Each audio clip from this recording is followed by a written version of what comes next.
Конституция реніу. Конституция дегеніміз, бұл біздің құқығымызды қорғайтын заңдардың жиынтығы. Түсіндің бе? Енді біліп жүретін боласың ғой,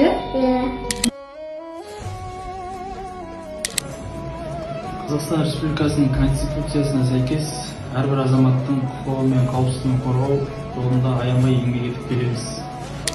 Ата заңымыздың арқасында мамандығымызды таңдап, өз сүйікті ісіміздің айналысу мүмкіндігіне ие болдық. Адам және оның өмірі мемлекетіміздің басты құндылығы.